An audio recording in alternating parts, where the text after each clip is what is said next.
Canada. Today, I will be introducing a tool that we are working on to allow scalable and flexible multi-band AGN-like remodeling in Rubin LSST. AGN are known to exhibit stochastic variability across a wide range in wavelengths and timescale. On the left shows two AGN light curves. The top give you the light curve of high-risk quasar taken from the SDSS Stripe 82 survey. As you can see, this quasar shows correlated variability across the 5 UGRIZ band. The bottom shows the light curves for a close-by AGN. Thanks to the dense sampling, you can see AGN are clearly variable even at daily and sub-day timescales. In the frequency domain, AGN variability are often characterized using a broken power law power spectrum density as shown on the right, with a breaking timescale and a normalization for the PSD. Light curves with such a PSD can be efficiently modeled using a damped random walk process, which can be described by a damping timescale correspond to the break frequency in the PSD, and a long-term variability amplitude correspond to the PSD normalization. Modeling AGN light curves in this way can be very useful for Rubin. So first of all, it enables AGN selection using variability information. As we know, Rubin LSST will detect 40 billion sources. However, we don't have the capability to obtain spectrum for all of those sources. So we have to rely on photometric information to classify sources into AGN and non-AGN.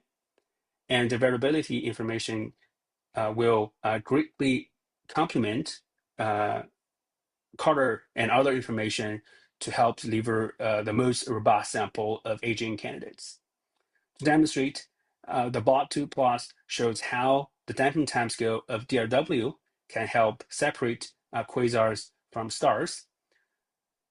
The DRW damping timescale is plotted on the y-axis, and the blobs at the top shows the distribution of quasars, and the blobs and contours at the bottom shows the distribution of stars. In addition, the parameters you get from light remodeling can use as a crude estimate of AGN fundamental properties. Simply knowing which source is an AGN probably has very limited in terms of what science you can do with it. But if you know more about the AGN that you're looking at, for example, having some rough idea of its adenine ratio, the range of science you can do with photometric data can be expanded. So the bottom left plot shows any correlation between the DRW variability amplitude and the adenine ratio, and the right plot shows a positive correlation between the damping timescale and the black hole mass. This correlation also enables searches for intermediate mass black holes powering AGNs in dwarf galaxies, which are, based on this correlation, are expected to exhibit faster variability. Hopefully at this point, you're all convinced that we should do such analysis for LSST AGN light curves. However, there are two major challenges that are in front of us. Firstly, there are just too many light curves. The current tools aren't scalable to the LSST data volume. Secondly, we need to combine data from multiple bands to maximize the cadence. Why I'm saying that? It has been often quoted that the WebFast Deep survey has a 3-day cadence. But you don't get the 3-day cadence if you are only utilizing data from a single band. To illustrate, the bottom left plot shows the internight gap between G-band light curves in the LSST area. And you can see it averaged at 18 days. On the right, which shows the internight gap for light curves in all bands. So which is gives you the often coded 3-day cadence. So the tool we're working on called EasyTelX is aiming to address those two challenges, hopefully to some extent. So we'll begin with the second challenge and demonstrate how you can use EasyTelX to perform multiband fitting. So here is just a simple example for illustration. What we did was simulated G-band, R-band, DRW light curves using the cadence from a fixed location in the LSST footprint. We added a 2-day lag between the R-band and G-band light curves. The light curves, simulated light curves are shown on the left, and on the right, you see is the PSC for the input parameters and the PSC generated using jaws from the MSMC posterior, where the green correspond to the G band and red correspond to the R band. The orange histogram gives you distribution of the lag, and the vertical line gives you the true input lag at 2 days. So this example shows you like the approach works well, but how does that generalize to a wider part of the parameter space? To figure it out, we took 1,000 locations from the LSST area and simulated DRW light curves with a wide range of input parameters. And then we apply EasyTelX to those light curves and ask how well the input parameters are recovered. So the left plot shows on the y-axis give you the recovered DRW timescale, and x-axis give you the input DRW timescale. The single color shaded region shows the distribution of the recovered DRW timescale if only single band light curves are used. For example, shown here are U, G, and R. And the hatch yellow shaded region gives you the distribution of the recovered DRW timescale if one can combine U and G and R band using EasyTelX. Clearly, the scatter in the recovered DRW timescale is greatly reduced when data points from all 3 bands are combined together. The plot on the right shows a comparison between the multiband fitting of EasyTel and the multiband fitting of Javelin. The purple shaded region shows the distribution of the recovered DRW timescale returned using Javelin. Javelin overestimate the DRW timescale when it is less than a few days and underestimate it when it approaches the baseline of the light curve. To further demonstrate the power of multiband fitting, we remove hourly visits from single band light curves and refit the single band and multiband light curves using EasyTel. So this can approximate the scenario where one wants to create co-added light curves in order to detect variability from fainter sources. For example, AGNs in dwarf galaxies. And the results is shown on the left. Again, the single color shaded region gives you the distribution of the recovered DRW timescale if only single band light curves are used, and the hatched region give you the distribution of the recovered DRW timescale if both U and G band data are used. So clearly, in this case, without hourly revisits, single band light curve cannot give you a robust estimate or unbiased estimate of the intrinsic DRW timescale, where in contrast, if you can utilize both information in both bands, you regain that time resolution. Another aspect of EZTIX we tested is how well it can recover interband lags.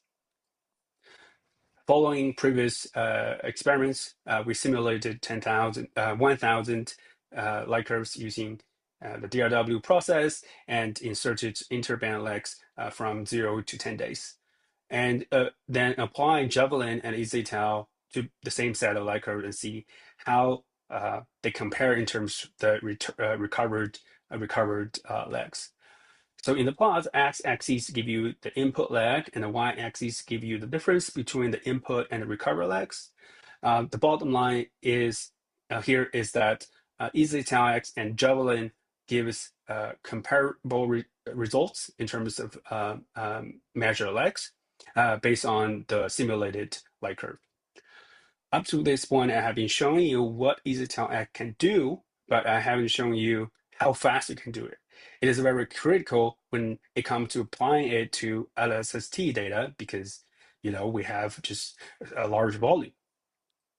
And here, showing a benchmark comparison I did between Javelin and EZTIX for each evaluation of the likelihood function as a function of the number of data points in your light curve. And the results for EZTAL is shown in a brown, and the results for Javelin is shown in purple. Clearly, EZTAL provides significant speed up over Javelin. And all this speed up is powered by TinyGP and the celerity algorithms developed by Danforth Mackey. In addition to the speed up that you see in the benchmark, you can get an additional effective trend speed up by utilizing more efficiently implemented MCMC algorithms in JAX, for example, to take advantage of the gradient information. Overall, we're looking at a factor of 100 to 1,000 speed up over Javelin for wide-fast deep light curves and a factor of 10,000 speed up for DDF light curves. Just to give you a more concrete idea of how fast this is, it takes about 10 seconds to do the full MCMC for each light curve with 10-year baseline and 6 bands in the wide-fast deep region. That adds up to 30K CPU hours for 10 million agents. So the tool is currently public on GitHub. We have written a few short tutorials to help you get started. At least everything I have shown in this presentation, like the part of code has been well tested. We're continuing the adding more features and more capabilities. Please give it a try and let me know what you think. I'm happy to chat about if you would like to contribute ideas. Okay, to simply summarize, we're working on a time series analysis tool that will hopefully supercharge LSST agent variability sciences, and a journal paper summarizing the work done has been circulated within the variability subgroup. If you have comments, I would like to contribute comments, please send it to me by July 25th. In the future, we're looking to add support for more flexible transfer functions in lag measurement. I'm also looking forward to engage with members of the collaboration to develop new and novel use cases.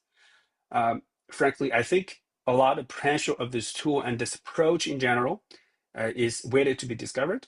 If you have any science ideas that you think might benefit from leveraging variability information and or modeling agent light curves, I'm happy to chat about and brainstorm ideas and science cases together. Thanks for listening, and I'm happy to take any questions.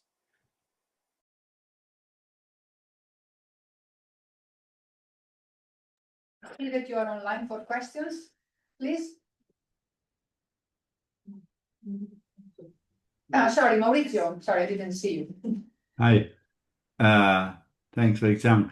I was wondering if the tool would be equally flexible if you don't use damped random walk, because damped random walk has a very strong turn point. So I was thinking if you have a smoother bending power law, if it would be as valuable. Have you tested any of that? Can you hear me? Oh, I can. okay, cool. Thanks for the question.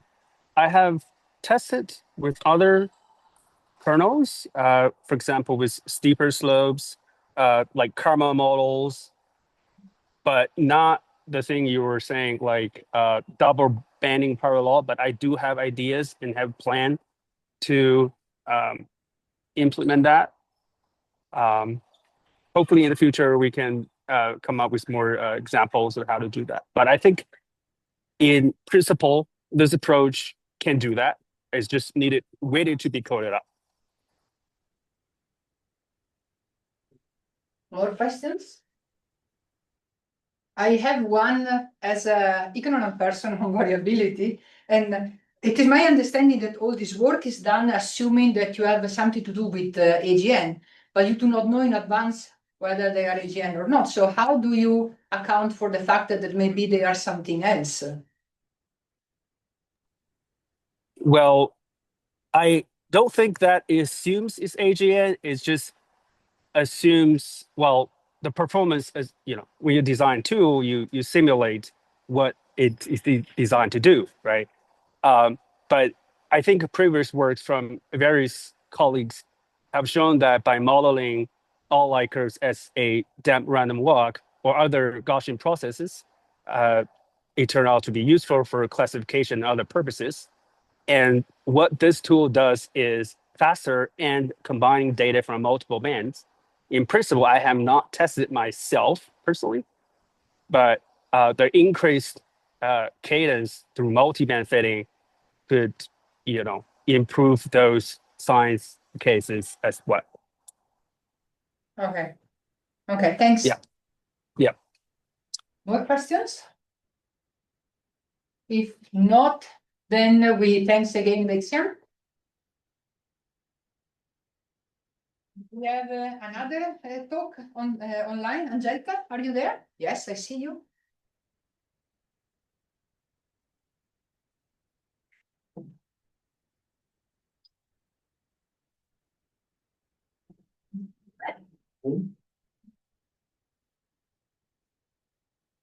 Can you share your screen?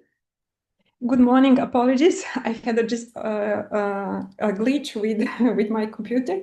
Good morning once again. I will try to share now. Thank you so very much to the organizers, both scientific and logistical, for making this conference privilege to participate and to make so inclusive that we can contribute even remotely. And in this talk, just a moment, please. Slideshow. Slideshow. I cannot. Besides share, you have a slideshow? Yes. Just a moment, please.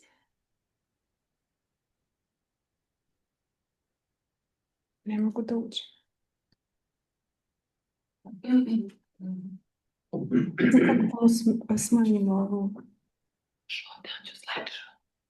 Ne mogu.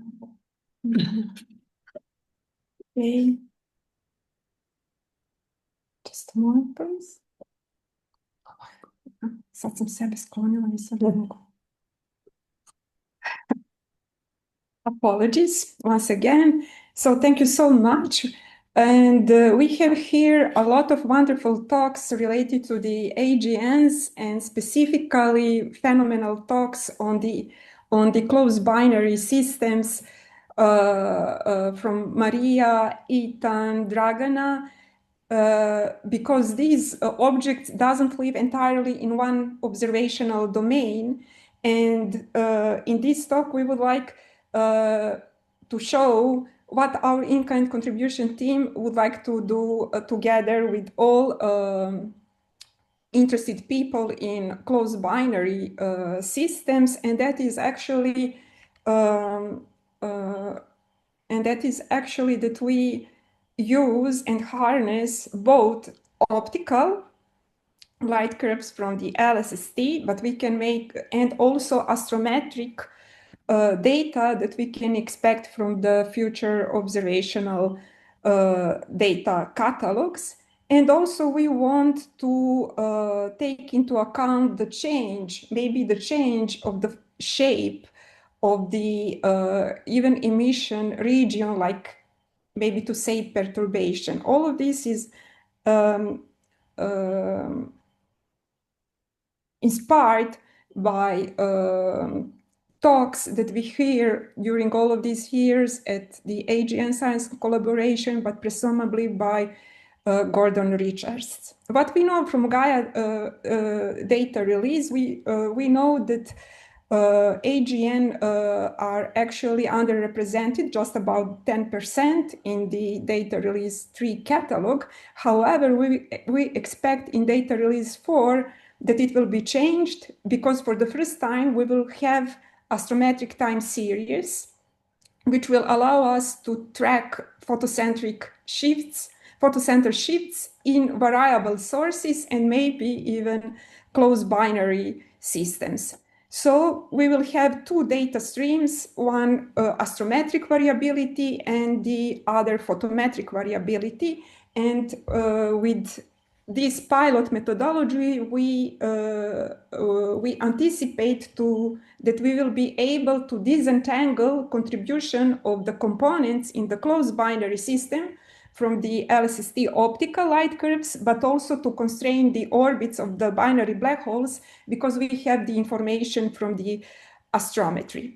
That is the first motivation. The other is actually that we have within the transiting planets subgroup within TVS collaboration possibility to harness their suggestion for microsurvey cadence that may align with our need that we have intranight sampling very fast, about 20-30 minutes up to 1 hour, which will actually, over the 3-year survey window, within the multiple seasons, maybe accumulating around 5,000 exposures per field in less than a year, which will be really helpful for the ultra periodic closed binary systems below 5 days. And at the bottom, you can see actually the table where we suggested that it will be really helpful microsurvey also, not only for transiting planets, but also for the characterization of the closed binary systems. And also, I would like to mention that beyond the combining astrometry from Gaia and LSST light curves, Liu in 2015 suggested to actually that it's possible to measure shifts in the LSST image centroids due to changing flux weighted center of light within the PSF. So that is the important pillars of motivation for our contribution. And we will here make distinction between the varstometry that we all know that is super helpful for the dual AGN at kiloparsec separations, and our methodology on the right. Importantly, varstometry gives one-dimensional noise-driven drift along the line between the 2 almost fixed components in the dual system, but our actually approach take into account perturbation in the emission that is actually moving around one of the more variable components in the supermassive black hole system. And also we can see that centroid is not drifting between the components, but it has some specific and measurable motion in the time. And because of this, we know that from Dorazio and lab work from 2018, that Gaia will be capable of acquiring the astrometry at the level of 10 microarc seconds, which will be helpful for the for harnessing close binary supermassive black holes. The first proposition for perturbed to harness perturbed emission from close binary systems in astrometry was in 2020 from Dexter, but for the circular case, where actually the offset is where actually the region which emits predominantly in the near infrared, that is emitting dust, is spatially offset from the dynamical center. So actually delta X on the left creates actually measurable astrometric signals. And while this near infrared offset is not directly detected by Gaia, similar mechanisms in the optical emission from the accretion disks, some type of the perturbations or scattering regions can produce photocentric displacement that can be detected in the Gaia astrometric data. And that is presented on the right. So actually, we will have not a steady state path of the perturbed emission and astrometric signal, but more variable in time. And here you can see that what is the sensitivity of, for example, for the gravity for such objects. And I will not go into detail in this slide, but to say that we have about 10 objects, you can see like crosses detected by the Dexter that would, in nearby universe, that will actually be really nice candidates also for our method. On the other side, in Gaia, you can see in the green dashed line how actually the objects will be detectable in Gaia. So they are nearby universe objects. And in our methodology, I will just briefly pass through this. In our methodology, we actually have the astrometric signal, which is nothing else than displacement between the mass center and the light center. Then we construct three-dimensional orbital motion. And we are projecting this given in these green boxes on the observational plane. And we inferring the orbital and supermassive black hole parameters U through Bayesian latent space, which actually combine the orbit and flux.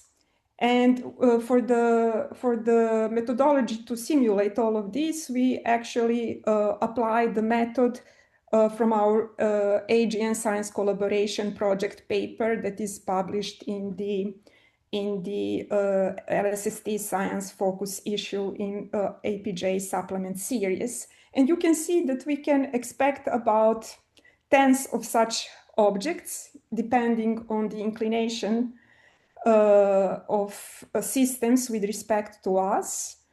And all the code is implemented in Bayesian PyMC framework. You can see the 6 binary configurations that we have examined. In these configurations, for example, we have C2, C3 with low inclinations, which lead to near face-on orbits, suppressing the Y component of astrometric motion. And then C1, C4 to C6 allow elliptical motion to be fully projected on the sky. Eccentricity introduces non-uniform, of course, motion with acceleration, very expressed near pericenter, and slower motion near apocenter. Also, we have mass ratio influences how much the brighter component moves relative to the system's barycenter. And the priors are actually non-informative for the mass ratio, but for the periodicity is something that we use from the previous studies like Carisi et al. And here are the results. In the case of C1, we simulate the binary system with moderate eccentricity and relatively edge-on viewing angle. And because of this, we have strong periodic flux variability in the less massive secondary, but larger component actually have a smaller and more steady variability. And because of such ideal configuration, we can have on the right really nicely resolved astrometric detection. So the secondary dominates, we have strong Doppler effects, and the mass ratio is 0.25. So actually the total flux curve is visibly periodic. So because of this, we actually had really nice results of recovering the primary and secondary light curve from the total. In the case of C2, in contrast, it actually shows the eccentric system at shallower inclination, and the motion is much faster. It is 1 year. Orbital period in previous case is 2.28. So the variability is less pronounced, but and the astrometric track is smaller and noisier. We have actually recovery over 2 years, green and the second year yellow crosses on the right. So actually but still we can see that secondary component dominates the modulation of the light curve. So these are actually two cases, and the astrometric ellipse is at the threshold of the Gaia detection, about 10 microarcsecond in radius. So actually, and it is also less sampled. And the orbit has asymmetric shape due to higher eccentricity in this case, which is about 0.5. In previous case, it was about 0.3. And here are examples of the posteriors, where we have actually relatively nicely recovering of the orbital periods and the supermassive black hole mass.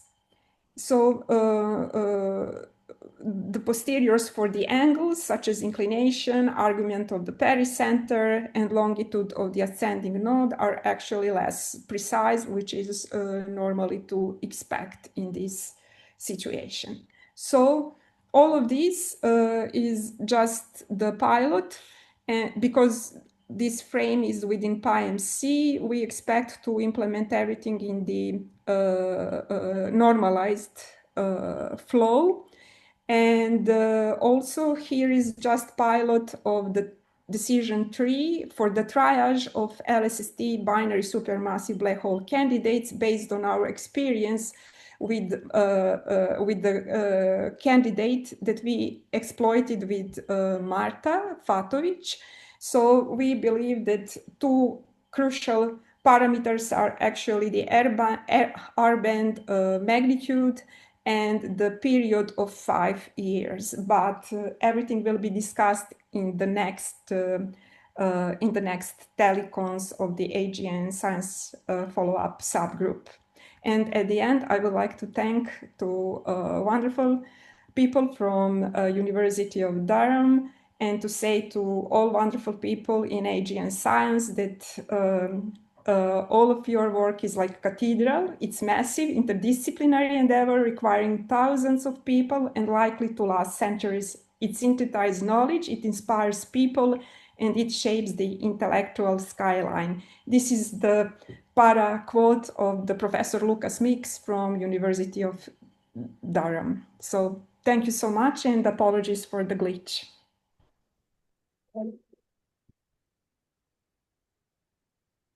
Thanks also for the interesting talk. Questions? Online or in person? Yes. There's been a lot of discussion about the waveform or the shape that you expect, and there's maybe reasons to believe that there could be slower variability that kind of looks quasi-periodic just from the accretion disk or whatever you want to call it these days, the accretion flow without a binary. And how do you disentangle? What's the best way for disentangling a quasi-periodic system signal on, say, year timescales? Is not impossible in the AGN. So intrinsically, there's variations with a preferred timescale over a few years. And then you also have a binary periodic thing. How would you disentangle that? Yes. These suggestions, because people seem to be finding lots of almost periodic things, then you wait and then it doesn't look strictly periodic. So then they say it's not a candidate anymore. But how do we confront that issue when we don't know what the intrinsic system is doing? It's not quite a random walk, probably, when you have good statistics. Thank you so much. That is an important question.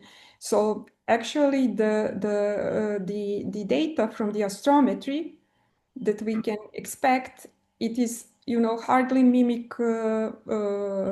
It is possible maybe to have some noise in the astrometry, but if orbital motion is presented there, encoded, we actually use that information as important,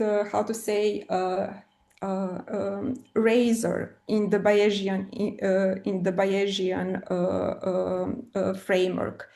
So for the disentangling the components of the emission from the total emission, we actually used the methodology that is in detail explained in the paper, and it was possible to implement and already implemented in the PyMC methodology, because we can actually use Gaussian processes, their conditionals and marginal distributions to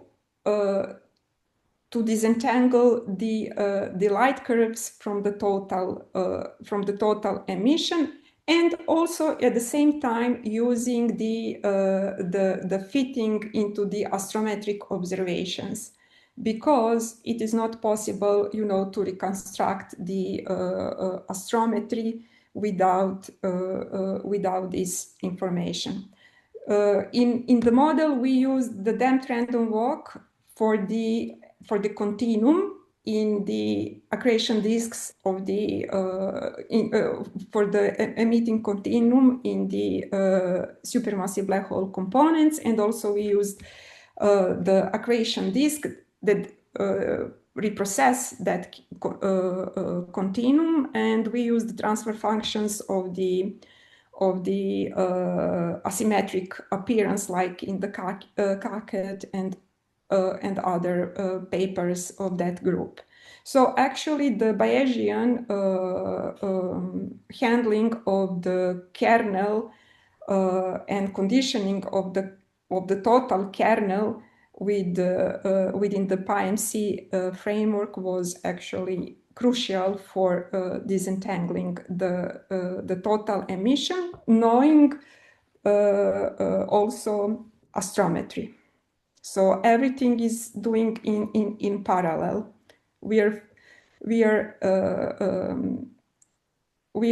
disentangling actually the kernels.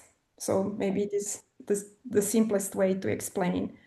So there is a possibility to disentangle the because the total light curve is the kernel, which can be decomposed. We believe that kernels can be decomposed. However, with the normalized information flow, we expect to learn to learn projection directly. And we are experimenting now with this. Okay. Thanks. I think they can also go on offline with more details. Thanks again, Andjelka. And next speaker is Jana.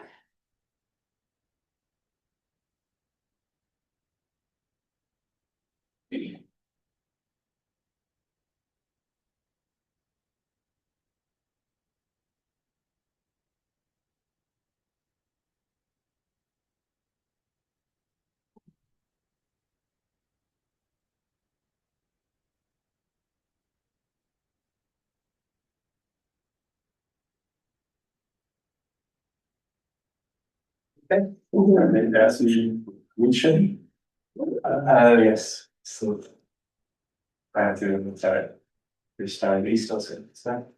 It's start.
Oh.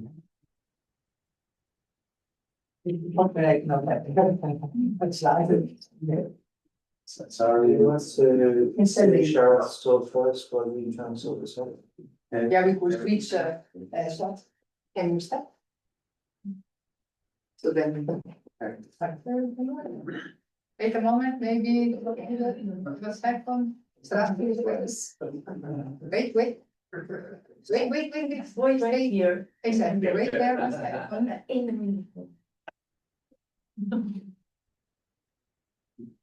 Looks like you're on there, huh? Yes. Then get I'm so sorry. Yeah, so sorry for this delay. Yep. Okay. Okay. Yes. Yeah. First of all, thanks for organizing a community to give me this opportunity to present my work. My name is Jia Tang. I'm currently based in Ehime University in Japan. And this is a work I've been doing since my grad school in Australian National University. And I was supervised by Christian Wolf. So first, I'll begin with the introduction of my motivation. I want to study the action disk of the physics of the action disk, and we utilize the quasar UV octal variability. The main technique we are going to use is called the structure function. And for those who don't know about structure function, it's basically you take average observations from the light curve and compare their time separation versus their magnitude difference. And if you compare the difference between the magnitude, and you will get the that curve. But through some mathematical discussion, you need to subtract the noise, and after that, you can get the true structure function that we can study for the intrinsic variability of the quasar. So people working on the structure function in the past, they try to correlate the structure function with physical properties like luminosity, weight, and black hole mass. And there are two well-accepted anti-relations that if you have a brighter quasar, they tend to be less variable. If you go to longer wave, then they also tend to be less variable. The second one is consistent with the Lampos model. So the data we're going to use is called NASA Atlas, and this is actually the data used to search for asteroids. So they are based in Hawaii at the beginning, but later they expand their network to Chile, to South Africa. But mainly the data set we're going to use is from Hawaii. So in the first data set, we have 5 years of data, And Atlas, it can observe the entire sky up to 4 nights if weather permits. And the way we do is we first select like about 5,000 non-radial quasars, and we selected the brightest from the mid-class catalog. And then given those coordinates, we can retrieve the light curves from the Atlas database. So these are 2 custom filters from the Atlas. They call the orange and cyan. And this is an example of the quasar light curves from the Atlas data. So compared to people working on structure function in the past, this data set, previously they either have like a few numbers of quasars, but each was observed intensively, or they have a lot of quasars, but each of them was only observed a couple of times. And this data set, this is kind of sitting between these 2 extremes. So this is giving us an opportunity to study the quasar variability in a more comprehensive way. So in our data set, we will have the structure function M2, time difference, luminosity, and wavelength. So here's the kind of size of the data cube we got. So I'm picking one specific time separation at about 133 days. And you can see if we bin our data according to their redshift, and in redshift bins, the structure function amplitude is like if you go to brighter quasars, the amplitude is going to be smaller. So this is consistent that with the previous discovery that brighter quasars tend to be less variable. So these are true for both orange and cyan filter. And if you take the intercepts of all those linear relations and then compare their rest frame wavelength, you again see a linear relation. You'll see that if you go to longer wavelength, then you tend to be less variable. But here is something interesting that if you go beyond 3,000 angstrom, there is a difference still compared to those below 3,000 angstrom. But that's interesting. But for the following of my talk, I'll be focusing on only using those data below 3,000 angstrom. So we're going to take next step forward, but before that, I'll briefly introduce the thermal and optical time scale in the thin disk model. So in theory, they are proportional to each other, and they are functions of black hole mass and disk size. And in the literature, people have been trying to use something called scale length to trace the behavior of the disk size. So they can parameterize the disk size as a function of black hole mass, Aten ratio, and wavelength. However, they are not the true disk size, but they are convenient. So if you combine these 2 equations, you will get the thermal time scale as a function of luminosity and wavelength, and the black hole mass is cancelled out. So that this is good for our data set that we can combine in our data. We have 4 parameters into 3 parameters. So here I'm going to demonstrate that how we're going to do this. This is a kind of traditional structure function, and we group our data according to their thermal time scale. And now what we are going to do is to replace the x-axis as a function, as a unit of days into unit of thermal time scale. So this is what we will get. So on the left side, you see the relation is kind of scattered, but once you replace the x-axis from unit of days to unit of thermal time scales, there appear to be a universal relation. So this, if we fit this relation, we will get a slope of 0.5, which is consistent to a random walk. So this kind of provides a support that in the thin disk model, there's a magnetic rotational instability that because their equation of motion are a function of optical time scale, and we show that you can describe the quasar variability as a function of Earth thermal time scale. Then this kind of provide a kind of support for the MRI. And also in the recent chart model, they try to correlate the X-ray variability with the optical UV variability using the magnetic field. In their model, they're also thermal time scale invariant. So this is also kind of supporting that model. And you might also notice that on the short time scale, there's a kind of suppression on the variability, and that's what we're going to talk about next. And this is actually from the literature, and there are several physical explanations like light travel time filtering effect or past the chart model. But also this could be due to some technical effect, like how we subtract the noise. So here is showing that how in the past studies, they found that the slope at the shortest time scale is different from the longer time scale. This is data came from the Kepler result. However, we try to investigate whether those breaks of the suppression can be related to any physical properties, but we couldn't find anything convincing. So we try to revisit how we calculate the structure function. So so we have to subtract the noise and take the square root, and eventually we take a log. However, if you have an over-subtracted noise, then what will happen is that you will get a steeper slope at a short-term time scale. So this is probably the case we showed at the beginning. And so we try to redefine our noise, that we try to force in every subgroup of the quasar, every structure function amplitude below time difference less than a day should be 0. And by implementing this kind of new noise definition, we'll get a linear relation, and those like at the shortest time scale, there's no obvious suppression anymore. So this this is the updated result from previous study that you can see there are kind of linear relation. Okay, so next I'm going to talk about what kind of implication we can have based on this universal relation. So we're going to study the geometry of the disk, and one key thing is the inclination angle. And for each quasar structure function, there are some kind of a small deviation from this universal relation. And we suspect that this is because we have wrong estimate of the thermal time scale. And one possibility of wrong estimate of thermal time scale is that the luminosity is wrong estimated, because if you have poor angle, you get the overestimated luminosity, and vice versa for edge-on angle. And yeah, this could be a way for us to estimate. So the way we do is that we utilize the some emission line indicators from broad light region, and then we try to use this C4 blue sheet. So there are some model they try to claim that if you see more C4 blue sheet, it may be coming from higher, more poor angle, and vice versa for more edge-on angle. So we select a subgroup of our quasar, about 750 quasars, and group them according to their C4 blue sheet and measure their luminosity offset. And here is the observed result. We found that for higher C4 blue sheet, they tend to have lower luminosity offset, and vice versa for low C4 blue sheet. But this is contradicting to what we expect according to our hypothesis. So, sorry. Yeah, so this could be due to that the thermal time scale, orbital time scale we use, they are analytical, and they are maybe not precise enough, because we didn't consider the black hole mass at the beginning.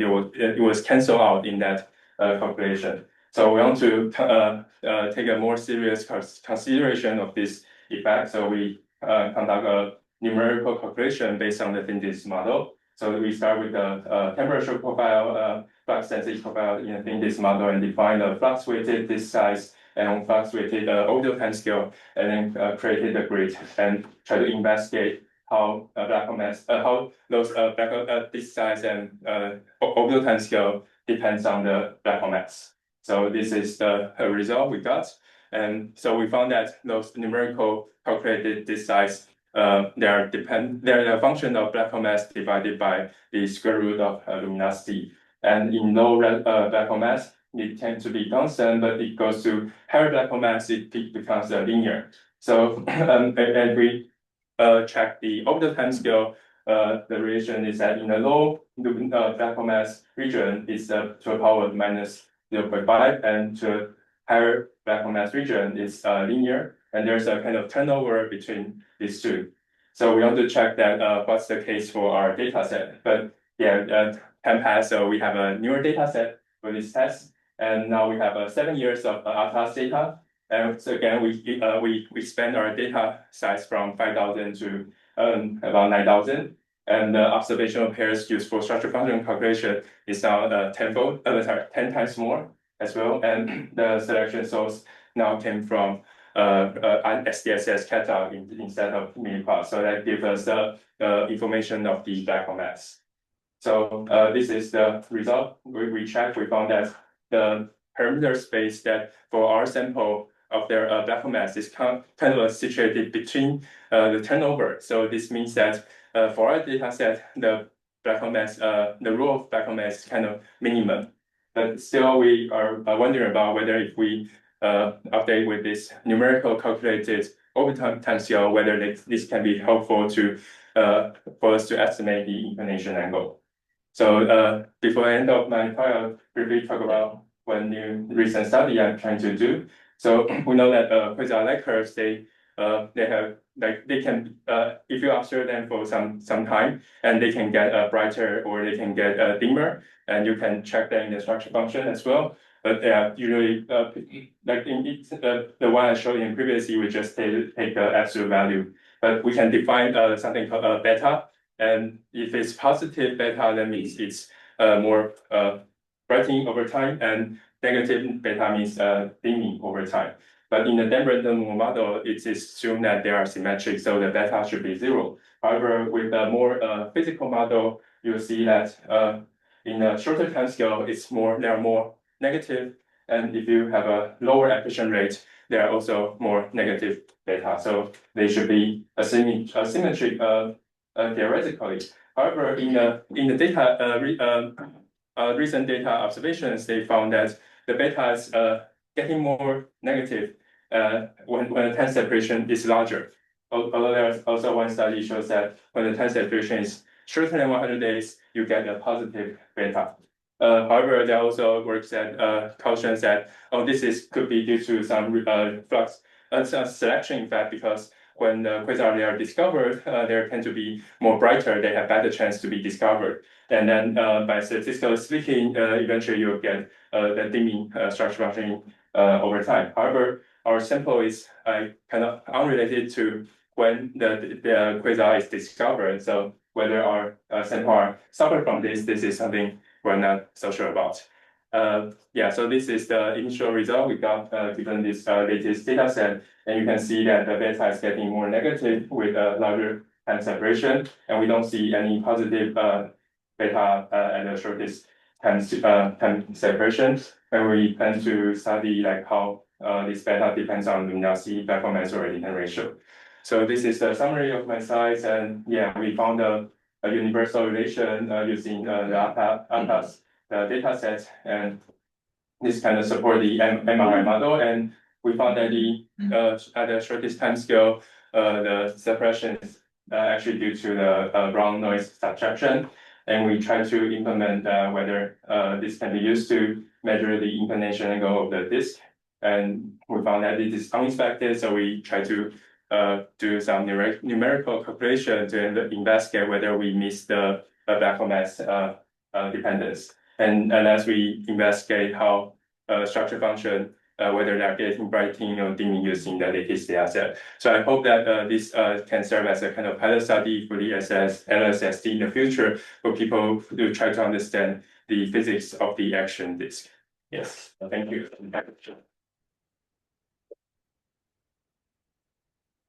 I see already hands up. So I really think we should be asking about the physics of the accretion disk. But that makes me very wary of this thermal timescale. In the stellar mass black holes, where we see something that looks like a Shikura-Sunyaev disk, it actually varies like a Shikura-Sunyaev disk. There is no variability on the thermal timescale. There is variability on the viscous timescale. So I think both the spectral shape of AGN and their variability tells us we're looking at something that's very unlike a Shikura-Sunyaev disk. So and the thermal timescale is basically just saying it scales with black hole mass, and so mass has to be very important in any timescale that we're talking about. Yeah, so I guess there are some kind of parameter space that the standard in this model may apply, and maybe the brightest quasars in our sample is kind of the best chance for us to find in this model that is applicable. That's our assumption. Yes, I know. Yeah. I guess we can discuss what Colin wrote work paper later. Okay, but sure. I would be interested also if the result that you show that if you correct for the noise properly, let's say, that then you don't see the steepening. I remember when we wrote those papers, we were very excited about Kepler light curves. And on those very short time scales, you could see that the PSD was, steeper.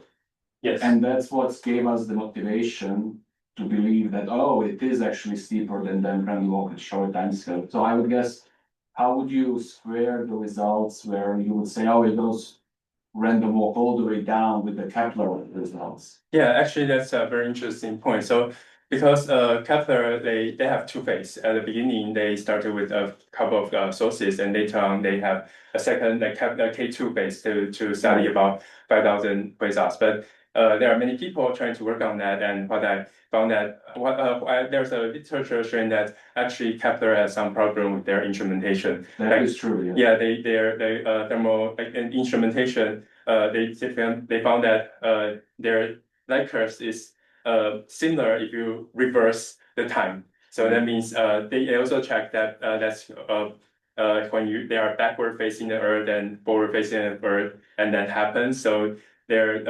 variability is kind of not true quasar variability, but more like instrument variability in some sense, and that people have very difficult problem to distinguish between instrumentation and the quasar variability. But yeah, that's a good question. I don't know. Yeah, that's what I found in the literature. Yeah, I would say the K2 light curves are all junk for fit objects. Yeah. Right, but I would say, Krista Smith, right, did amazing work on Kepler-1 and such. Like, I will be surprised if we just throw away. I will be surprised if that amount of work and effort and smart people working on it. I think we gave a. And tests. Yes, that's what I was gonna say. Well, Yeah. not only that we grew, but also the tests as well. We can discuss, but I would be surprised if it's all completely. Yeah, me too, but it is. Right. It is surprising, but it is. Okay, well, question, yes. So just one general interest question. So, I know a little of Atlas, of course. What are the long-term prospects for Atlas operations into the future? And do they plan to have a publicly available archive at some point? Oh yeah, they actually have a public repository for you to download the light curves. So you can just put in some coordinates and you can get their light curves. And yeah, they are meant for searching for asteroids, but there are a group of people over there studying for like supernova. So yeah, but they are kind of convenient for their purpose, and we found that we want to use that to study quasar variability.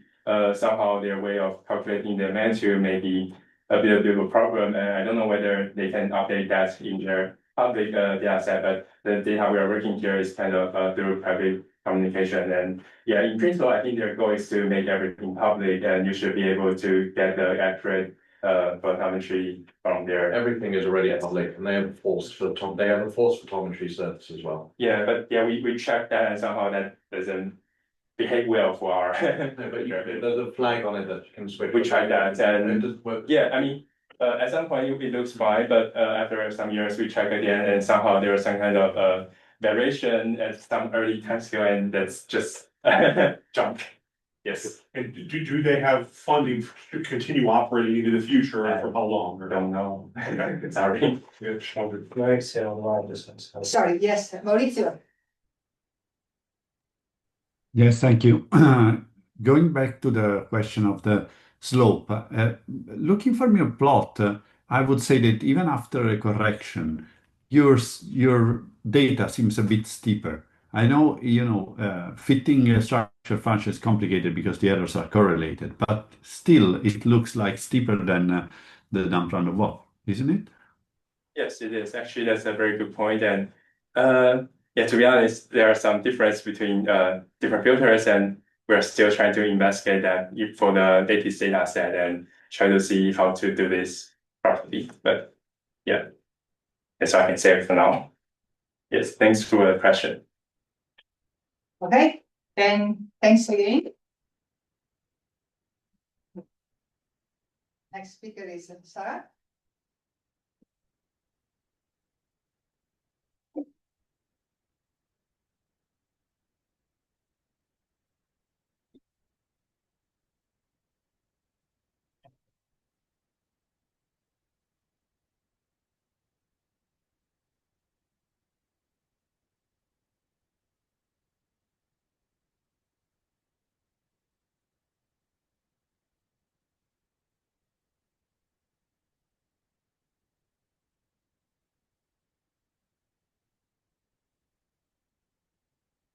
It was not working. So, Means myself. Yeah, morning all, and for the people who don't know me, I'm Sharat Satish, and I'm a final year PhD student at the university called Universidad Andrés Bello in Santiago. And currently, I'm also a visitor at the Diego Portales University, and I work with Roberto Asef and Timon Paula. So I'm here to introduce a new tool where we can actually use variability to constrain the photometric redshifts of AGN. But before going to the talk, when you have your talk on the last day of the conference, it's a bit stressful, at least for the youngsters like me. But if you think about this in a different way, it's pretty easier because it's already done. I don't have to talk anything more or convince people that they are waiting. If you have questions, go back to Gordon, for example. And if you have questions about time run walk, we can ask to Matthew. And if you have questions about the cadences, consult Neil, please. Or we can debate about the deep drilling fields. So if you, I'll talk a bit here, but it's already covered by Catherine and Raphael and Mara that we need photometric redshifts, and finding them are a bit degenerate. So I'm gonna skip this as well. This gives me plenty of time to talk about my work. So let me introduce you to the tool called WarpPC, where we introduce the variability of AGN to model the redshifts. So currently, this tool uses the Dan-Ranabock model. If you agree, I agree with that. So the Dan-Ranabock model, which I use, is derived from this paper of McClure, where she measures the quasar variability into these two parameters, the dynamic time scale and the asymptotic variability. So this equation actually gives, that's almost the total equation that she uses. But in this tool, I'm actually removing the dependency on the black hole mass, because we will not have black hole mass for a vast majority of the new sources that LSST will discover. But I just added it in a different color for a specific reason. I will talk about it later. So the K correction in this particular case to estimate the absolute diagonal magnitude are done by using SED fitting, using the templates of Asaf et al., which Chris introduced a couple of days before when he built this new universe. So I'm currently using the same data set that McLeod used in her paper. It's actually a set of Stripe-82 quasars, and in this work, which I'm showing you now, it's just 9,210 sources, which is between the redshift 0.3 and 0.5. 0.3 and 5, and then there is 33 low redshift sources that is below 0.3, which I have to include in this study. Which I mean, the analysis are already done, but the slides are made a bit earlier than this. So I use all the 5 bands photometry from Sloan that includes the light course as well as the photometric flux points.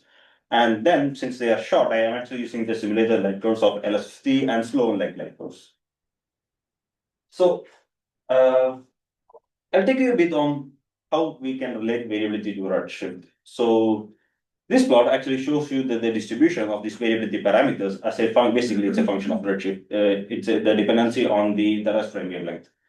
So the simple concept is that if you have a quasar varying, like if you have a quasar varying or a Dan-Ranabock light curve, and depending on where you put it in the redshift, it actually due to the time cosmological time dilation, it expands a bit. So the simple concept is that if the quasar is at a higher redshift, we will not be able to measure the short time scale variability of that quasar just because of the cosmological time dilation. So, and these are the variability parameters that goes into that empirical relationship that I measured and I also compare it with the McLeod relation. The differences, you see that the values are slightly different because of two specific reasons. That I use Celerate to measure these condors. They are actually the variability parameters, and she used some other correlation functions. I'm not completely sure on the routine. And also the absolute diagonal magnitude, I use my own, that is, they are obtained from the low resolution templates of Asaf et al. So if you remember this equation, I have dropped the dependency on the black hole mass in the red, because when it comes to the simulation, I actually simulate the light curves including the dependency, and I model them without the dependency because we will not have that value from the recipe. So talking about the variability tools, I'm actually using currently the Gaussian process. Until last year, if any of you remember my talk last year in Durham, I was actually using the code of called Taufik by Kohlberg, but now I changed it a bit from there and created totally dependent on the cell rate. And in the equation, I need an absolute die band magnitude. So hence I fit the SED first to get the absolute die band magnitude, as well as an AGN flux ratio that I use to scale the variability amplitude. So this plot actually here is like a Gaussian process light curve of a simulated light curve. That's how the Gaussian process will fit. So that's the whole routine of the WRPC. So it will take the fluxes that are the photometric fluxes. You can give any bands you have, and the light curves. So once you give the fluxes, the default version of the WRPC fits them through the SED modeling that they're by Asaf et al. And it actually gives me a grid of the absolute die band magnitude and the AGN fraction. So I fit the SED for a series of redshifts in a grid from 0.3 to 5. And these two values actually go into this custom kernel. So this is the important part of this WRPC. So all the tools all the existing tools use, they model the variability of the quasars or AGN as independently. So they measure the time scale, also they measure the variability amplitude. So this tool tries to combine them. That's like a custom damped runabout kernel that is dependent on the McLeod model. So this is run on the redshift grid. So for each redshift, for a quasar, there is a time scale and there is a asymptotic variability. So these two values are actually dependent on the redshift. For each redshift and for each band, I have this value, and that's the custom kernel. And this kernel then tries to fit it for the light curve and get a probability or the log likelihood of these two combination as the best fit. So, and if you notice here, I don't currently use MCMC because I have like a fixed grid, and I just want to get the probability of that redshift being the right redshift or not. I can actually use MCMC, it also works, but it's a bit slower when I compare to, it's like an equally spaced grid. So then I get the log likelihood. I can actually convert it to a prior, like a redshift prior. So, and this is how the application. So this is actually the probability distribution function of a redshift of a quasar. So this green dotted line is actually the SED PDF from 5 bands of Sloan. And as you see that they are degenerate. And this is the variability PDF that disagrees with all these peaks of SED and pushes it to the higher redshift. And that's the spectroscopic redshift. And it works really good if you have really good data. So I should emphasize that we are actually advertising this tool as a tool that you can use to constrain any variability, any redshift estimation tools. For example, you can actually combine the prior with the prior that is produced by Catherine or Raphael, for example. I'm not advertising this as an individual tool to estimate the redshift. And then I apply it to the real data, but SDSS real data. They are sparse, and when they are sparse, they don't work really that expected.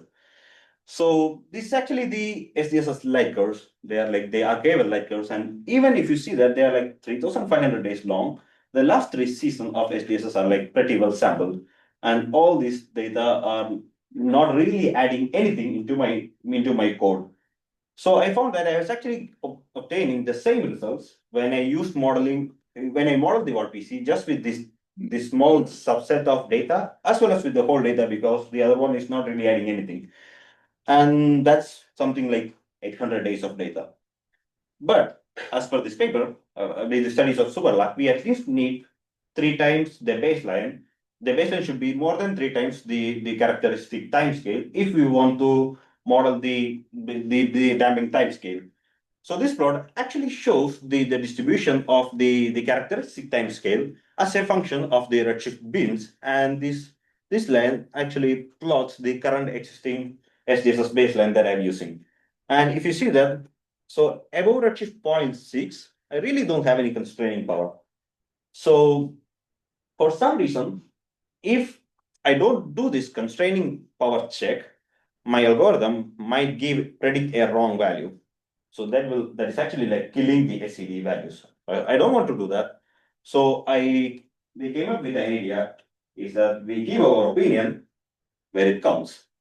So it actually check for this constraining power. So where we have the constraining power, and after that, it will give the total power to whichever algorithm that I am comparing with. So currently in this particular plot that you're seeing here, I'm comparing it with the SED modeling of low resolution templates versus what is the improvement that we obtain when we add the variability priors. So, and for most of the sources, since as you see here with the SDSS baseline, so I really don't have any constraining power above redshift 0.6, 0.7. So for all the sources above 0.7, I say that, okay, now it's up to SED to decide. I mean, I will only say my opinion if the source is between 0 to 0.7 or something.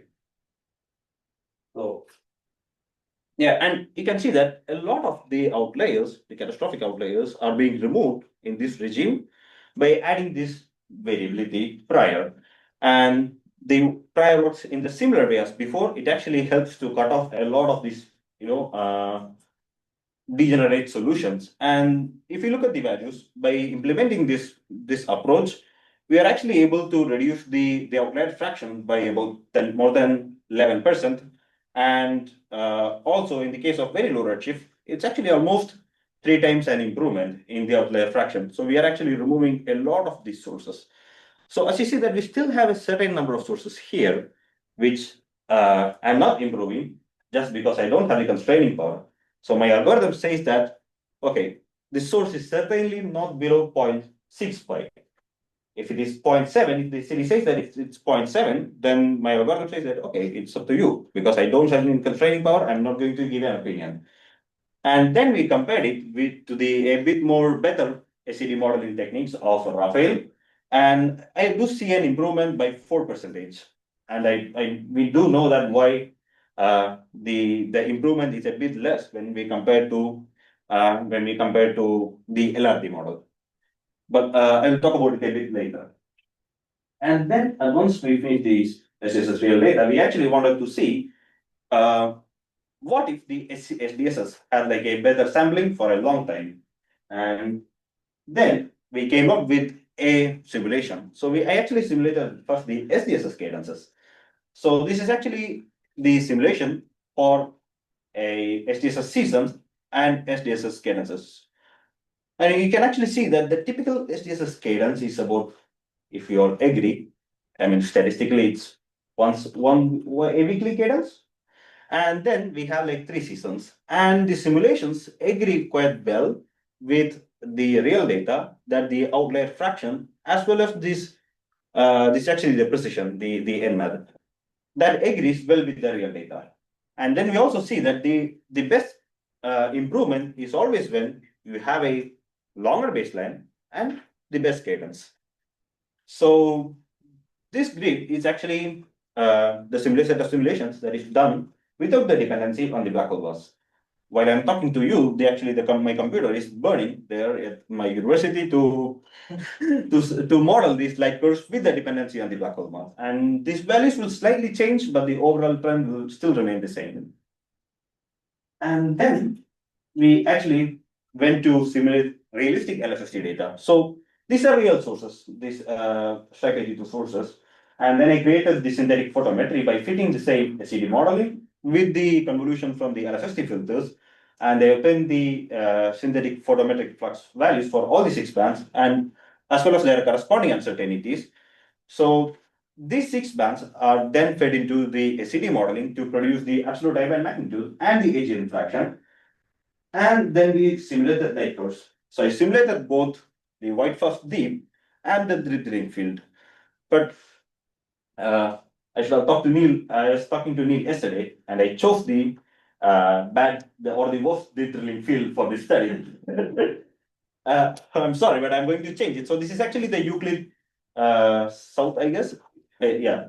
And we have to change it to Cosmos or his favorite external analysis so that we'll get a better improvement. So, but this is still good because we can actually compare the improvement that we see, at least for the photosis, when we use the deep drilling field or the white of B. So this is the value. On the x-axis, you have actually the SDSS baselines or the past 10, the next future 10 years, and this is actually the outlier fraction and the precision. So if you see that in the first year of LSST, we really don't expect a lot of improvement because the light curves are short, unless when Matthew publishes his 5 million CTF with force photometry, we'll have like an extended base and we can actually combine with SDSS and his Lasiakist first survey and actually the CTF force photometry, and then we get a extended baseline. But something quite interesting is that at least for the Euclid deep drilling field, we really don't need that strong deep drilling field to improve the photometric redshift. So if you see the improvement when we are using the deep drilling field, it's not that much. We are still able to retrieve back the redshifts quite decent, even if we have a wide first deep. So you see that these are two dashed data points that are actually the comparison with the LRT as well as from the LEFAR code of profile. And yeah, the LEFAR is always better, but it's particularly designed for SED modeling. So, but I strongly believe that after talking to Neil yesterday, that if we change the deep drilling field to Cosmos, I do expect that is a significant improvement, but this you all will see next week. So the summary of this work is that the tool is already ready and will be available for the community soon. So currently, I'm actually checking what other things can my tool do. Can it identify lens to quasars or something else? So this is being currently tested. What if I feed a lens to quasar light wave into this tool? Will it predict the right redshift or the wrong redshift? So, and then I will be moving to other projects, which I have few in my mind that includes, should I include the variability into the SED modeling? Not treating them as a separate entity, but for any SED modeling, it actually, whenever it tests one redshift, it actually checks with variability. Okay, do you agree with this redshift? This is a good thing to do, which once if I create this tool, this can be easily plugged into any SED modeling techniques. Or then I have thoughts to create photosys using machine learning for alerts, where so from the alerts I can actually estimate. I get the features, the variability features, and then I can use it to give a prior information on the redshift at least. So yeah, this is ready, guys. It should be in your hands at least in the next 10 days. It is in the hands of these people for comments, and I already got the second set of comments. So I'm going to leave you here with a question to all of you, that this is a Lego. So how do you, the community wants this tool to be? So there are, as you see, that the VRPC has dependency on the CD modeling, the variability model, and the modeling routine, and everything is flexible and it can be changed. So you can actually use your own SED modeling, and as long as it produces an absolute event magnitude and an agent fraction, you can plug it. Or if you want to use, if you don't want to use dam random walk or something else, change the model, plug in. Or I'm using Accelerate, but then Weixiang has EC tau X. So one can actually use EC tau X. There we go.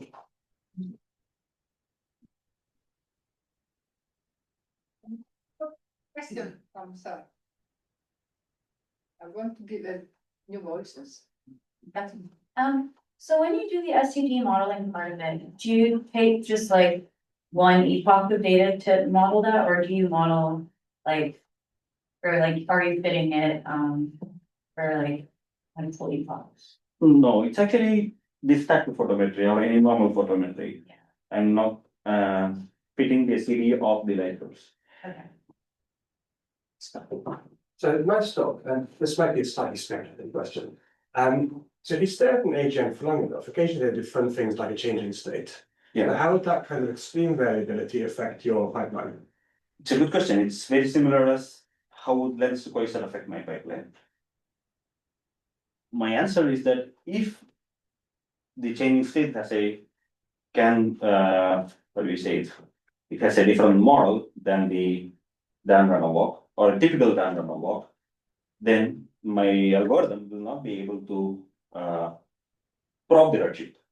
But the good catch is that it will predict a wrong redshift for sure, but I really want it to predict a wrong redshift in a corner. You know, like, okay, I think the source is at a redshift 0.3 for all the changing loops sources because I just can't model it. Yeah. In that case, I can actually use this tool to try changing the choices. That would be nice. I'm sure there are more questions, but we will catch you at the coffee break. Okay. Thanks again. We have the last speaker of the morning, this is Colin.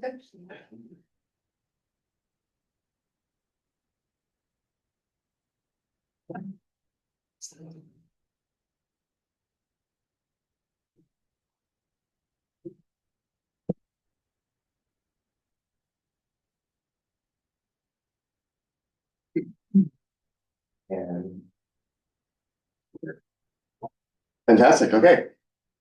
Thank you so much. It's an honor to be the last speaker. Let me hide this actually.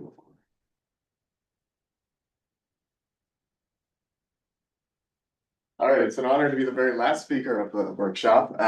So for those of you who don't know me yet, I'm Colin Burke. I'm a postdoctoral fellow at Yale University, and I'd like to talk to you today about how we can maybe measure the occupation fraction with observations in general, but particularly with LSST. Yeah. So I start all my talks with this slide. So despite these exciting results with JWST, high redshift, we still don't know how supermassive black holes were seeded to begin with, how they formed at high redshifts. So this is a figure from Marma's Kiwa's review paper showing redshift on the y-axis and black hole mass on the x-axis. And two of the most popular sort of theoretical models for how we might seed these supermassive black holes that we see in quasars and in massive galaxies at low redshift. And so two of the competing theories are heavy seeding by direct collapse of primordial gas clouds, or alternatively from supernova remnants of population 3 stars. And if you model the predictions from these theoretical models, some of these seed black holes will grow, of course, become the quasars, supermassive black holes. But there may be a remnant population of leftover intermediate mass black holes in local dwarf galaxies. And depending on the statistics or the demographics of these objects, we may be able to say something about how they were seeded at high redshift. So one of the simple metrics that we can use is the fraction of dwarf galaxies that have an intermediate mass black hole in their center. And so we call that the black hole occupation fraction. So the problem is it's tangled up with the AGN fraction. So this is more some analytic model predictions from Angelo Ricarte's paper showing the occupation fraction on versus galaxy stellar mass. Let's see, so the results from the semi-analytic model at redshift 0 are shown in blue. All these semi-analytic models are calibrated to, at least before this work, the results from Miller 2015, which comes from this AMUSE survey, which was a volume-limited X-ray survey of the Virgo cluster led by Elena Gallo and others. And so this is a 2 sigma, the gray shaded region here is from the observations, and this is a 2 sigma limit on the occupation fraction. So the fraction of galaxies hosting a black hole could be as high as 1 anywhere, or, you know, so we know every massive galaxy has a black hole in it, but below 10 to the 9-ish, we don't really have very good constraints yet. I'll skip over this quickly, but there's no consensus. People have tried to model this using other ways, or use like the nuclear star cluster occupation fraction instead as a proxy. And none of the cosmological numerical simulations agree either, because they put in different seeding prescriptions. So how can we actually measure the occupation fraction? Well, can I get a show of hands? Has anyone heard of logistic regression before or used it? Oh, wow, a few people. Okay, so for those who don't, so just to give you an analogy. So say you wanted to model or predict the number of rainy or sunny days as a function of temperature or any variable. You can model this with a Bernoulli distribution with a probability given by this logistic curve, which can be a function of temperature, or it could be a more complicated function of various other parameters. And so this is kind of what we want to do with black holes. We want to model the probability that there is a black hole or not in these galaxies as a function of the occupation probability, which can change with stellar mass with some function that might look like something like this. This is a bit more difficult in practice because, let's stick that back. Because what we want to do is we went out and did an X-ray survey saying I'll connect this to Rubin, I promise, eventually. And you just want to go out and count all the detections, right? But that's not as easy as you think, because you have a limited, even with a nice volume limited survey, this is again showing the results from the AMUSE survey. You have a known luminosity limit, right? Which Chandra cannot detect any AGN below that limit. And so whether or not you have a black hole or not, or whether you're just not sensitive enough to detect that, is not known a priori. But we can use this logistic regression as a latent variable to try to disentangle these two things. And so these kinds of models are sometimes called Bayesian hurdle models. They have lots of applications in other fields and things. But we have this problem in astronomy that's really nasty, where we unfortunately don't have perfect detection. So we have upper limits that we need to worry about. And so what you need to do is you need to first make several assumptions, okay? And you can argue about all these assumptions, but it's only tractable if you make some assumptions, I think, here. And we can make them more flexible later. But first, we don't have black hole masses. So you want to go from the stellar mass to the black hole mass using a black hole mass stellar mass relation. And then once you have that, you want to assume a bolometric conversion, bolometric correction from the X-ray to the bolometric luminosity. Then you can write down the Eddington ratio as a latent variable. And so then the luminosity that you're going to get out of this galaxy then depends on all of these things, right? The bolometric correction, the black hole mass that you're going to get at that stellar mass, the scatter in that black hole mass stellar mass relation, and the Eddington ratio distribution function as a function of stellar mass, which we've assumed to be mass independent. Okay, but you could try different things. And when you do that, the likelihood is kind of simple. It's a Bernoulli variable multiplied by this P lambda, the Earth. Horrible name to say, but to consider the limits here, which you need to consider to get constraints out of this. You just integrate. Now it's missing a minus sign. Sorry, I know I changed it right before. But you integrate your likelihood from your upper limit all the way down to minus infinity. So you're marginalizing over all the possible values of luminosity here. And then when you do those two things, you can disentangle the luminosity function or the Earth from the occupation fraction by making these assumptions, okay? And so this is the occupation fraction that we get versus stellar mass.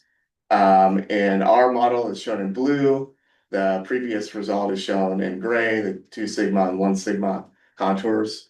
They're more or less consistent. I can talk about there's some subtle differences in what we assumed between the Miller paper and this. And these are the actual detection fractions versus stellar mass. So our model is capable of getting better constraints than if you just plotted the fraction of detections versus stellar mass.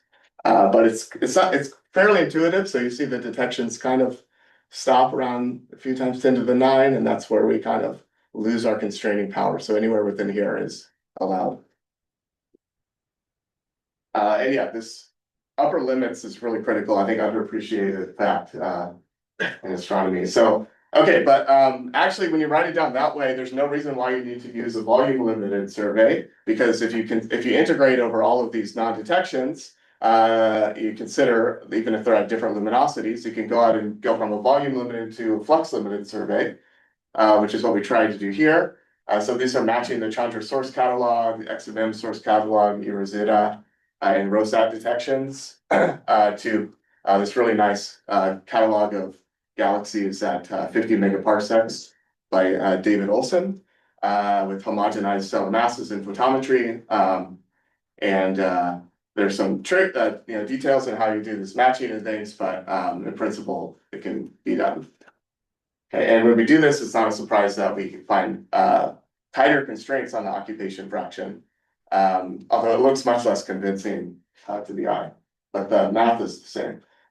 So to double check this, we've done some simulations with mock data. So this is basically showing the recovered occupation fraction from our likelihood using a truth input, whether we can recover that, and we can until we hit the flux limit that we put into our fake data here, and the recovered slope of the Eddington ratio distribution function, which we assume to be a power law-like function here, which I can come back to. And so we can recover both of these things. Of course, this doesn't necessarily validate the assumptions we made, but at least it shows that the method should be sound. And so we can then compare to the, because we've disentangled the occupation fraction from the Eddington ratio distribution function, you can convolve that Earth with the Blackwell mass function to derive the luminosity function of AGNs. And we can, this is the results from Fotopolo 2016. And our results here are broadly consistent with theirs, but with an extrapolation to several orders of magnitude lower in luminosity. There's also nice work by Andrea Sacchi doing a similar study of the luminosity function with Rosetta. I think there's still some question as to whether this truly is a power law, whether this falls off at a certain luminosity, I don't know. We'll probably need future X-ray mission to determine that. And so then, you can do a similar thing with optical variability, which we did using this study from Vivian Baldassari's work. And so to do that, you can convert, assume the empirical scaling relation set from MacLeod and Siberlak's work between the variability amplitude and the luminosity of the AGN, which is a very well-known result. Several people showed it today. Seems to be a robust result. And so if you have the point is, if you have the light curve and you can measure some variability statistics, even if we don't understand the physics of what's happening, empirically, if we can predict the AGN luminosity from that, you can then do the exact same study. And so you can define an ERF of the optical luminosity, and then you can constrain the optical luminosity function. We found a slightly shallower slope here, and I would take this with a bit of a grain of salt. We would like to remeasure this luminosity light curve relation self-consistently in this whole machine one day, but it's a proof of point. So, okay, so our occupation fraction that we found was fairly high. We did make a lot of assumptions, but I think there's still no consensus on what it is, but we can compare now to the semi-analytic predictions to try to at least demonstrate the constraining power of these observations. And so, how much time do I have? Like 3 minutes. Okay, perfect. Okay, great, thank you. So this is a result from a paper by Johannes Buchner from 2019, showing the number of progenitor halos, right? So the number of halo building blocks that makes up a redshift 0 halo. Again, this is from semi-analytic models as a function of halo mass. And what you find is this nice power law relation. So the number of halos that goes into a redshift 0 halo follows this power law relation with halo mass, okay? And it's not a one-to-one relation because there's some filaments and other things that aren't counted as halos before that accrete onto these lower redshift halos.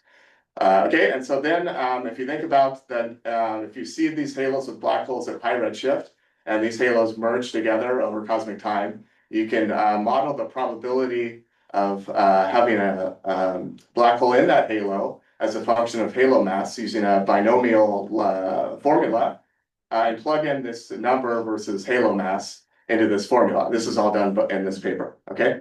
And then you can convert that halo mass to stellar mass and make a plot here. And so this, and then you can say something and connect, right, the occupation fraction to the halo seeding probability, or the fraction of halos that are seeded above a certain halo mass.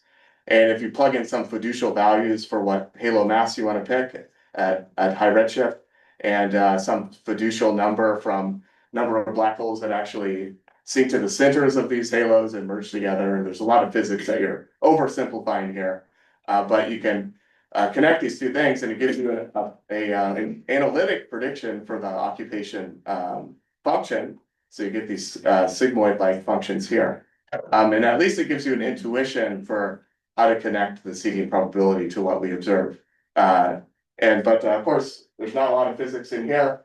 So we probably want to calibrate this to a result from like a cosmological simulation or a semi-analytic model. So this is result from the Brahma simulation from Klanta Bomik's recent work. And so these are all showing heavy seeding results, but there's a large diversity of occupation fractions that you can get in the local universe, even with heavy seeding, depending on what how efficiently those seeds of the same mass were seeded in those halos, and what accretion or growth physics you adopt afterwards. But of course, they check to try to make sure it's consistent with other observations of the luminosity function. But I think it demonstrates that the constraining power of the occupation fraction, we can try to rule out some of these models. Okay, you can also get the mass function because we've folded in this black hole mass stellar mass thing.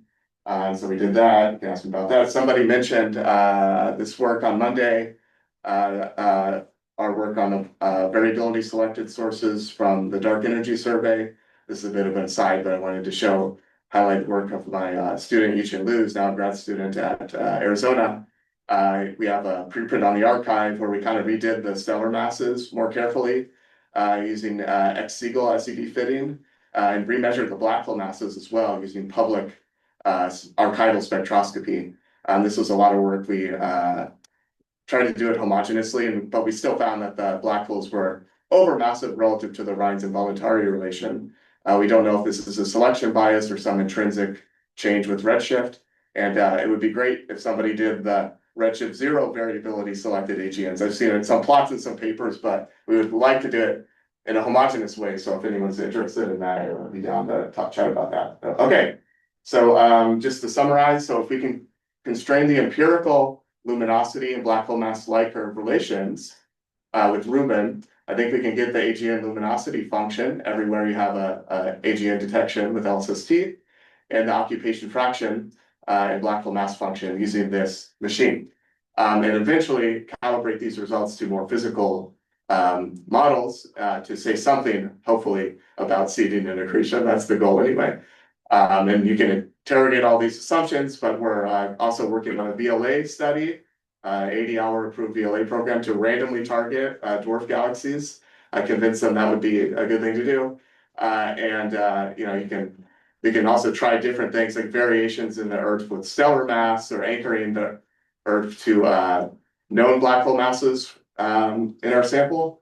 And that would be a good thing to do. So yeah, thank you.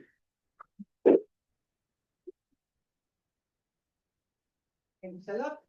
I see a question, but before I just want to see whether younger people or somebody else knows. That's good enough. There's not somebody else. Okay. So in terms of looking for optical variability, you have to assume that your AGN, your dwarf AGN in a dwarf galaxy is going to produce some variable optical flux. And for a dwarf AGN, the black hole masses are very low, the temperature goes up. Right. So you expect it to be actually 10 to the 4 solar masses, it should be in the soft X-rays. Right. And whatever the physics of the worldwide region is, it probably doesn't have the same physics. Right. Yes, that's a fair point. So I think one thing we could try to get at that is letting the Earth vary with mass in a nonlinear way. Things might get degenerate and blow up if you did that, but we should try But it. I think the X-ray, I mean, there's nothing you can do about X-rays, so always says Sure. the fact Yeah. that this could be X-ray sample first. Yeah, and that's why we try to do it if radio, X-ray, Yeah. everything we can. Yeah. Yeah. Different assumptions in each one. Yeah. Claudio? Yeah, I was wondering about the interracial distribution function you use. If you can say a few words where it is from and maybe what sort Yes. Sorry, I don't have a plot, but basically it comes from trying to match the luminosity function, which looks like a broken power law, at least at higher luminosities or Eddington ratios.